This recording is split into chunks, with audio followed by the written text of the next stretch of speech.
Thank you, Carl. Hi, Jonathan. Hi, Mike. Hi, Sarah, Ava, and hello, all the committee members. Just want to say first and foremost, thank you to the staff and to the chairs for being willing to volunteer your time. Everyone's so incredibly busy, and just want to say a sincere thank you for taking your time to help our entire community help rebound for the day after COVID. All the attendees, thank you.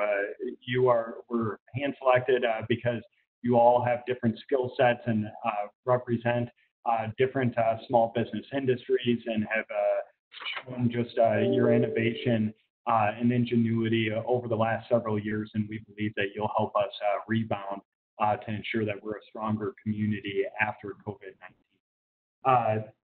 Just want to say a couple of things. One, when I had the opportunity to speak with Mike and Sarah Ava, we looked at what some of our goals of the small business were. And I was pretty broad with the goals that I provided them, just because I know all of you are experts in your own fields. And I don't run a small business, and you all have courage and tenacity that I just don't quite honestly have myself.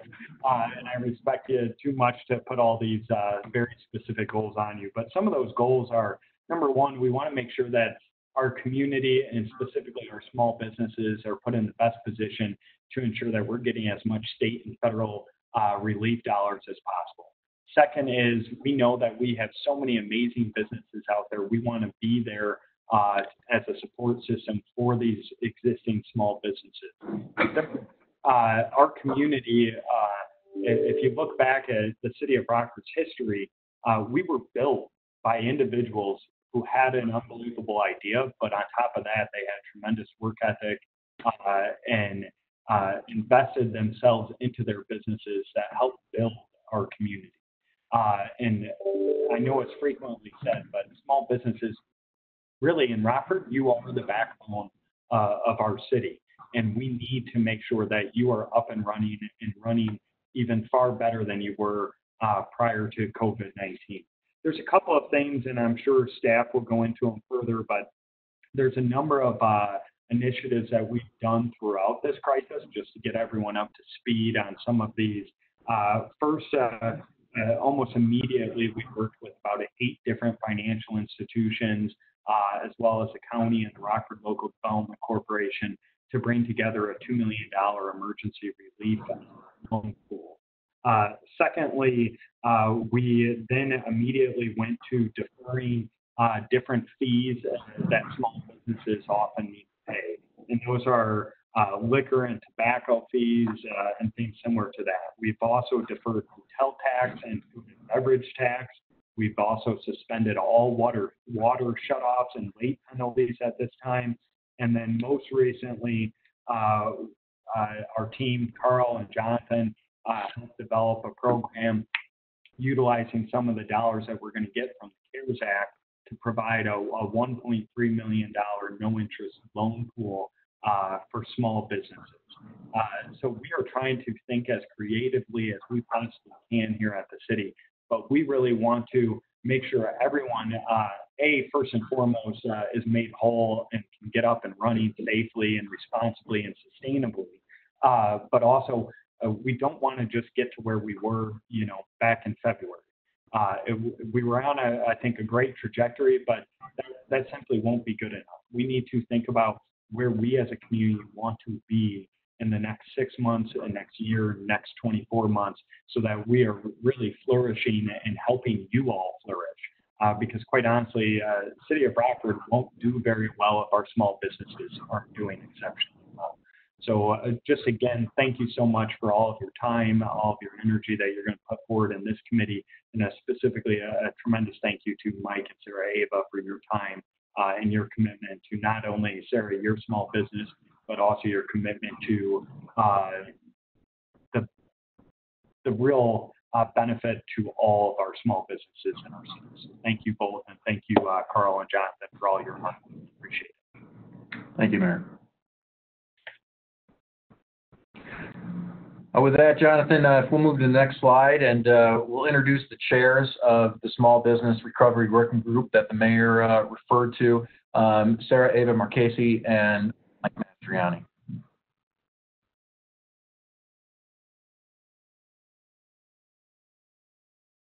Good morning, everybody. I think the mayor put it very well when we were talking about our three goals of both access to capital for not only recovery purposes, but also currently to try to help stabilize. Sarah Ava and I have been talking a lot about getting some type of assessment to find out where we are in terms of our community with businesses in dire straits, businesses that are okay but are struggling, and businesses that are probably going to be able to do well until the reopening. We're looking at providing information both in English and in Spanish through webinars and one-on-one to try to help assist our businesses in looking at what needs to be done in recovery. And I think that having the governor's information sent to us at Restore Illinois yesterday has provided some sense of direction and clarity in terms of where we need to be going and the timeline for that to occur. We're hoping that our committees will be able to look at both the emotional and physical needs for us to reopen. We're looking at financial assistance now and in the future as businesses begin to reopen. We're looking at trying to utilize the expertise of the people on the committee to be able to understand and contribute to some ideas. We want to be able to link with some things that Transform Rockford is doing as well. We're looking at some funding, hopefully from the SBA, to help provide additional advisors and resources for us for helping people in our community to be able to get into the recovery phase. With that, let me turn it over to Sarah Ava and see if she has some things to add. Thank you, Mike. Let me just say it's a pleasure to, though obviously under difficult circumstances, I'm honored to be a part of this conversation. I am just in awe of the spirit of Rockford, and the mayor, in his words, captured the history and the legacy of this city, its ingenuity, its creativity, and its innovation. And I know I'm inspired by it, and I truly believe that the people here in this conversation and in the city have the power, the creativity, the strength to continue to do amazing things, even as we struggle to move forward after this very difficult time. As Mike said, we've had a number of conversations already, and I've tried to think about this as much as I can from the perspective of being a small business owner. It does take a lot of courage. If any of you, and I'm sure a lot of small business owners in the city are like me, you know, you put a lot into it. It's a huge risk, and it is a practical, matter of how am I going to pay my bills, and it's also very emotional because so much of entrepreneurship is about facing each day and being creative and overcoming obstacles, and half of them in your head. So I think he captured a lot of what we've talked about. I think at the end of the day, when it comes to building a business, especially, regardless of, where you're coming from, there are two things that I think are most important and powerful. One is having capital, first of all, to start your business, to keep it going, and then obviously in terms of revenue. And so we've talked about the need to bring funding here. I, as a business owner, am also super mindful of making sure that people know when businesses are open, again, that they are coming back and supporting them, because that money will only go so far and last so long. And to achieve the mayor's goals, I think is right, to be better than we were before. That's going to be key. And then also, he mentioned about your expertise. And again, having come back to the city, having been away for many years and having grown up here but come back, have been just amazed at the incredible wealth of wisdom and insight from people who've built businesses here, built them and left, or built them and stopped, or continue to. And I'm a huge advocate of the power of good mentorship. I know there are a lot of studies that have found that some of the reasons that the big distinction between businesses that succeed and businesses that fail, especially when you're looking at female-run businesses and minority-owned businesses, it's about having great mentors, people that help you. And I think now more than ever, that's necessary. It's defined why I draw a clear line between where I was and where I am now, and the beginning to get to talk to people who knew a lot more. It speeds up the process. It helps you solve problems faster.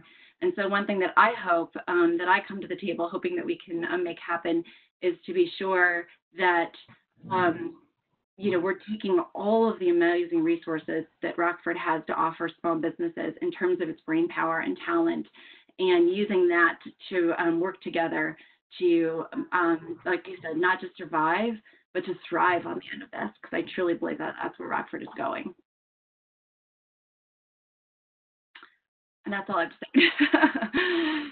Thank you so much, both Sarah, Ava, and Mike, for those words. Thank you for your contribution of time and leadership as we start this recovery working group focused on small businesses. And Sarah, Ava, I think you hit it on the head there, that support system, that mentorship, that advisory, that's something that the city of Rockford is committed as we are, as small businesses who are already challenged with just the operations and growing their business, and now facing the challenge of COVID-19.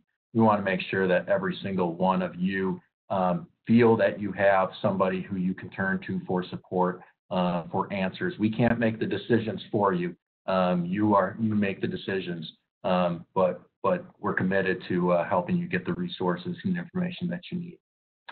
Jonathan, are you able to forward the slides? Are you able to enable those? Right.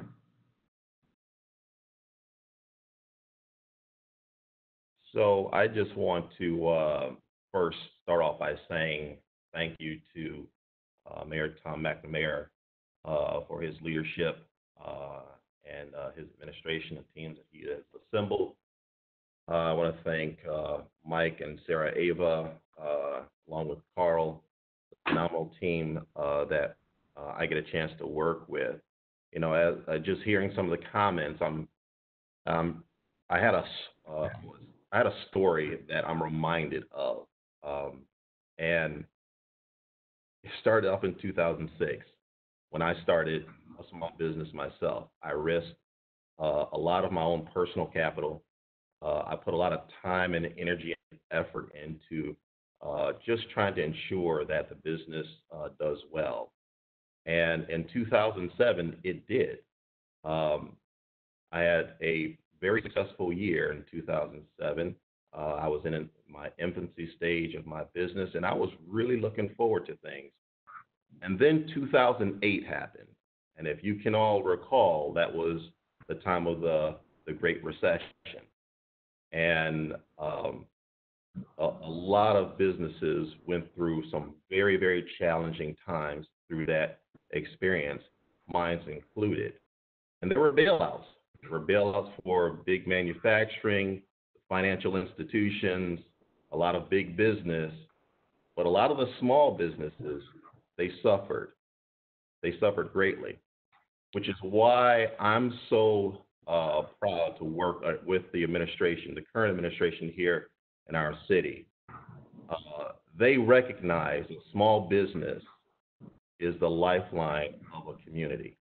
And they are working, the city of Rockford is working tremendously hard to make sure that our small businesses are supported and they are assisted in the greatest extent possible to ensure that we get through this economic environment that we find ourselves in.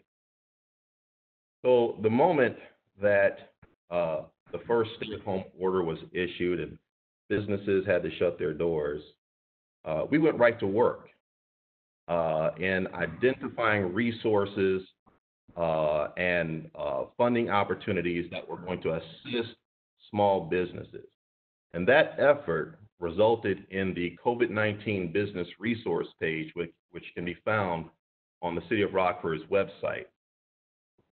That resource page lists a lot of different funding opportunities from from the federal level to the state level, right down to the local level.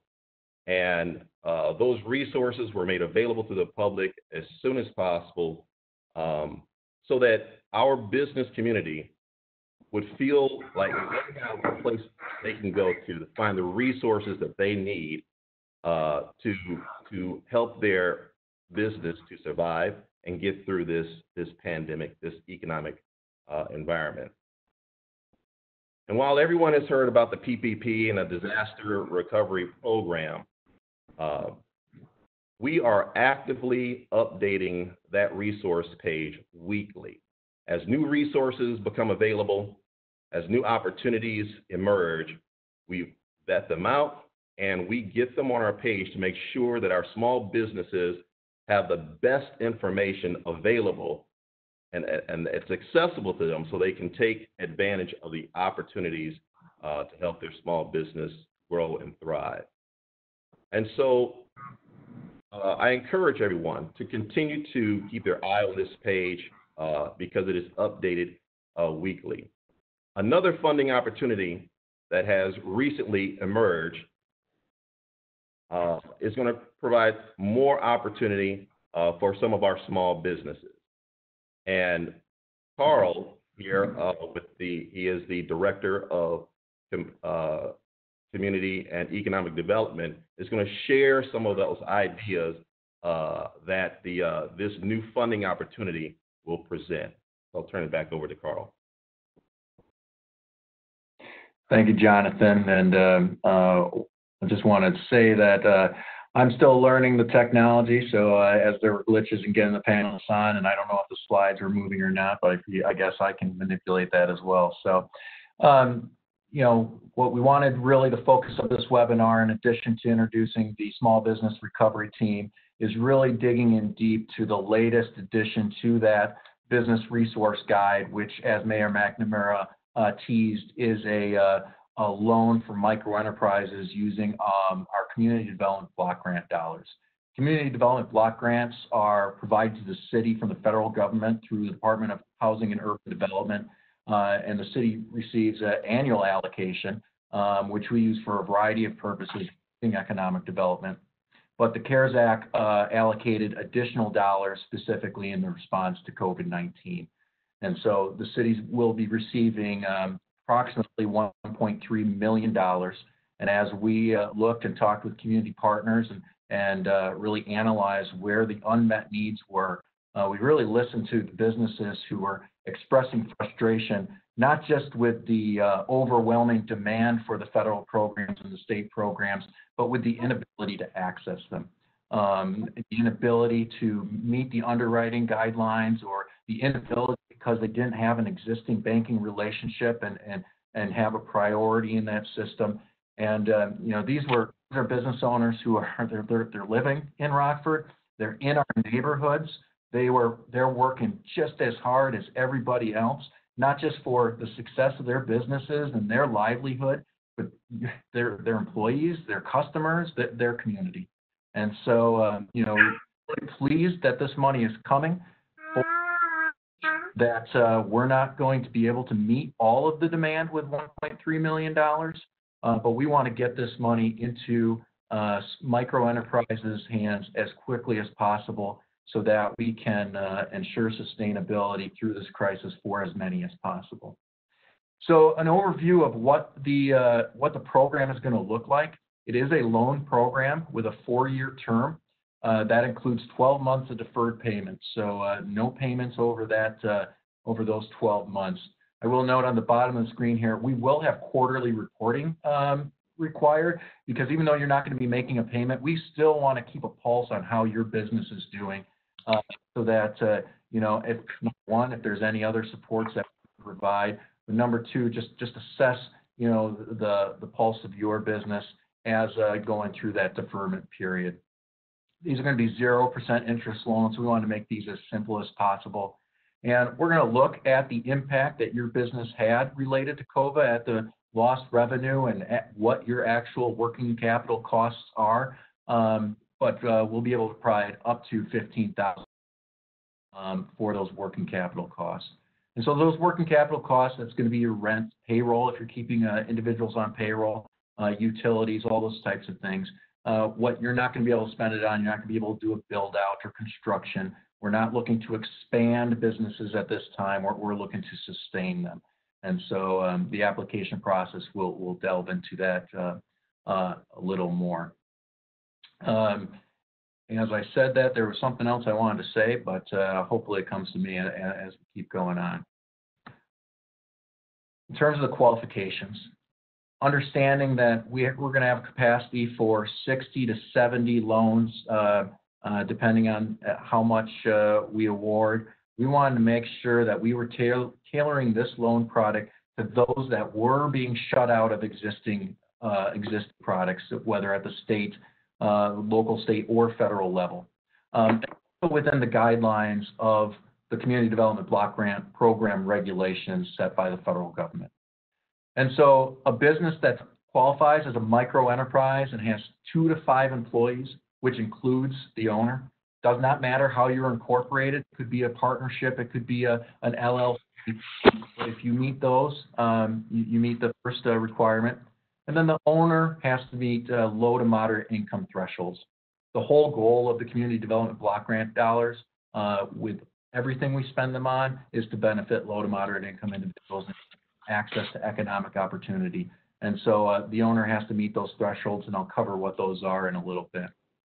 The owner has to be a Rockford resident, and the business has to be located in Rockford. Now, if you're in Rockford, or if you don't meet that qualification, you potentially could access a program funded by CDBG through the state called the Downstate Business Stabilization Grant, but you'll want to talk to your municipality about the qualifications for that, as they need to apply on your behalf. We have very generous underwriting requirements. We're looking for individuals who didn't meet underwriting requirements of the SBA, so only a 500 credit score is required. You do have to be incorporated prior to the pandemic, so prior to March 15th, 2020, but that doesn't mean that you need to be open. Perhaps you just were getting ready to open, and this came and you weren't able to open your doors. You're still in cost, weren't able to bring in revenue.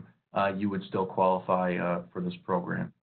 You're going to have to demonstrate a negative impact related to COVID-19. I don't think that this is going to be a challenge for businesses, but we do want to assess the level that you've been impacted and size the loan toward that impact, so that if you aren't at the $15,000 level of impact to sustain you through this, we're able to redirect some dollars to additional loans to help more businesses. You also, again, understanding that we're trying to reach businesses that haven't had other resources. We're not going to, businesses that have been able to receive a loan or a grant through another mechanism will not qualify for this one. You can't have been in arrears on your property taxes or other city taxes as appropriate to your business prior to March 15th. You have to meet the eligibility of the CDBG program and be eligible to receive federal awards. And one way you prove that is obtaining a DUNS number and also registering for SAM.gov. And you can find out how to get a DUNS number or register for SAM.gov on the business resource guide that Jonathan referred to, that's located on the City of Rockford's COVID-19 webpage. This is an illustration of what the income limits are. I will stress this is a point in time, and HUD changes these regularly, and we are anticipating that HUD will provide us further guidance on the application of the specific CV money. And so even if you don't meet what's shown on the screen here, and if you're close, or check out the application when it becomes available, because we'll have the point in time, the actual ones on that application. But a couple points to note, this is based on your household size. So all income from adults located within your household are counted and need to fall under the threshold at the time of application. You will show this with a 2019 tax return, as well as an affidavit attesting to that all income is being accounted. That will be needed for the application. That's a self-certification process. As we process the loan, we'll come back to you and request documentation to support that. SAM.gov, I referred to it earlier. If you are at all interested or think you're going to apply for this loan, register for SAM.gov today. It is free. The DUNS number is free as well. However, I cannot distribute money until your registration has been processed, and processing can take up to 2 weeks. And so understanding that it's going to take us some time to process the loans, I don't want to be ready to award a business funds and then have to wait another 2 weeks because they didn't register for SAM.gov. So please do this now. It's free, does not take a lot of your time. It's just the processing on the federal government side that takes up to the 2 weeks. And to give you a sense of our timeline here, we're spending this week doing webinars and sending emails and flyers and doing marketing. We want to make sure that all businesses who are going to qualify for this to know that it's available, understand what the qualifications are, ask questions to determine whether it's the right choice for their business. And we want it set up so that it's not a race to the first one to do an application. We want applications to be good applications, complete applications to assist us in the processing of them. So we're going to have an application period. We anticipate this starting Monday, May 11th, and ending at the end of the workday on Thursday, May 14th. I say anticipate because we're using a software program as a portal for the application, and we're currently customizing that to the City of Rockford and qualifications. And so certainly anticipate, but we'll be messaging out if there is a delay in that. The application link will be on our website. It'll redirect you to a portal where you will answer the questions of qualifications and upload appropriate documents. All successfully, the complete applications that self-certify as meeting the qualifications will then be determined by random lottery, electronic lottery on Friday, May 15th. And so we anticipate by the end of next week to be able to inform the 70 businesses that we anticipate being able to award that we will review their documents and confirm eligibility. We'll also let several other businesses, 20 other businesses know that while they're not in that 70, they're queued up in case it's been documented that some of those 70 do not actually qualify.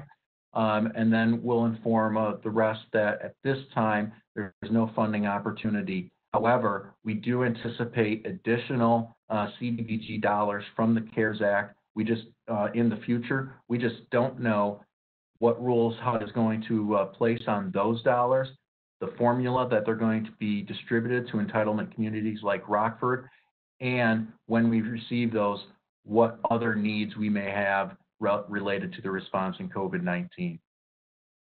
The week after next, starting May 18th, we'll do that income qualification. My staff will be in contact with businesses selected for appropriate documents and ensuring that they meet those income thresholds.